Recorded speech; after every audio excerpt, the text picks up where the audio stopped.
इस व्रत शिव महापुराण कथा को कि व्रत बहुत बड़ा है, बहुत बड़ा व्रत है, तो उसको छोटा करने का भी तो तरीका शास्त्रों में कहा गया है।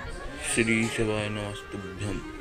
गुरुजी, हरतालिका तीज का व्रत इतना भारी होता है, करवा चौथ का व्रत इतना भारी होता है, तीज का व्रत इतना भारी होता है कि हम कुछ भी नहीं खाते, यहाँ तक कि मुख में जल भी आता है ना तो उसको भी हम निगल नहीं सकते। श्री शिवाय नमस्तुभ्यम। अब इतना भारी व्रत, श्री शिवाय नमस्तुभ्यम। और शास्त्र कहता है कि हरतालिका तीज का उद्यापन तो पहले होता ही नहीं, एकादशी का तो हो जाता है। और यहाँ तो हरतालिका तीज का, अब एकादशी का तो आप 26 एकादशी जब आपकी पूरी हो जाए, 3 वर्ष बाद अधिक मास आ जाए, 26 पूरी एकादशी का व्रत करो, तुम 11 पे करो, तुम्हारी मर्जी पड़े, 26 एकादशी पर जब व्रत करोगे तो ये आपके ऊपर है, 26 पर करो। पर हरतालिका तीज का जो व्रत है इसका उद्यापन तो ना तो पहले होए और इसका उद्यापन ना 13 वर्ष के पहले हो।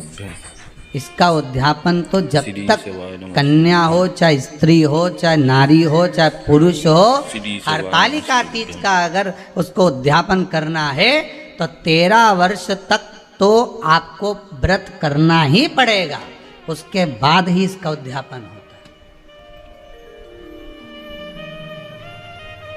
श्री शिवाय नमस्तुभ्यम। श्री शिवाय नमस्तुभ्यम। नहीं तो कहीं कहीं की माताएं तो बड़ी होशियार सोच के बैठी थी कि अब की साल उद्यापन कर, 13 वर्ष अगर आपके हो गए व्रत करते करते हरतालिका तीज का। हरतालिका तीज जानते हो ना? श्री शिवाय नमस्तुभ्यम। श्री शिवाय नमस्तुभ्यम। श्री शिवाय नमस्तुभ्यम। 13 वर्ष अगर आपके हो गए भगवान की भक्ति को धारण करते करते, श्री शिवाय नमस्तुभ्यम। 13 वर्ष अगर आपके हो गए हैं भगवती स्मरण करते करते, उसके बाद में आप बड़े प्रेम से, बड़े आनंद से आप व्रत का उद्यापन करो, श्री कोई शिवाय मना नहीं। नमस्तुभ्यम। पर श्री शिवाय नमस्तुभ्यम। यदि आप उद्यापन कर रहे हो और आपका मन है कि मुझे उद्यापन करना ही है, तो 13 वर्ष तक जिस भाव से आप भगवान का व्रत कर रहे हो, साधना कर रहे हो, स्मरण कर रहे हो, उसी भाव से आप उसको करें। श्री शिवाय नमस्तुभ्यम।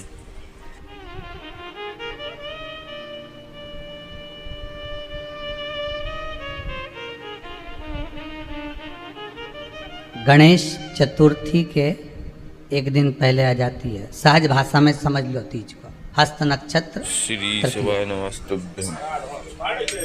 श्री शिवाय नमस्तुभ्यम। उसमें सबसे ज़्यादा जरूरी है हरतालिका तीज का पूजन अगर आप कर रहे हो, और हरतालिका तीज का अगर आप स्मरण कर रहे हो तो उसमें सबसे ज़्यादा अगर कुछ जरूरी है तो शंकर भगवान जहाँ विराजमान होते हैं उनके ऊपर उनकी 5 कन्याओं का होना जरूरी है। मतलब ऊपर फुलेरा बंधना जरूरी। फुलेरा का मतलब जानते हो?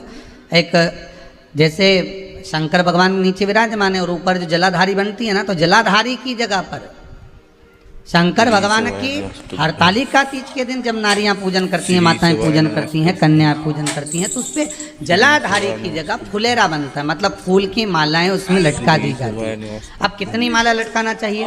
प्रयास करना चाहिए कम से कम 5 माला उसमें होना जरूरी है, और 5 से ज़्यादा भी लटकाओगे चलेगा, पर 5 से कम नहीं होना। श्री शिवाय नमस्तुभ्यम। श्री शिवाय 5 कौन कौन है ये? जया, विषहरा, सामरीवारी, दौतली, देव, शंकर भगवान की 5 बेटी। इससे अधिक अगर आप लटका रहे हो तो शंकर भगवान की और भी बेटियों का व्याख्यान है। मनसा है, अशोक सुंदरी है, ये शंकर भगवान की पुत्रियां। नर्मदा जी का स्मरण आ जाता है, नर्मदा है। तो ऐसा बेटियों का तो आप ज़्यादा लटकाओगे चले जाएगा, पर कम नहीं। जैसे हरतालिका तीज का जो उद्यापन होता है, उद्यापन में सबसे मुख्य चीज़ क्या होती है कि जो भी आप वस्तु दान दे रहे हैं, जो भी आप वस्तु समर्पित कर रहे हैं, हरतालिका तीज के उद्यापन में जो भी सामग्री आप दे रहे हैं वो 5 होना चाहिए।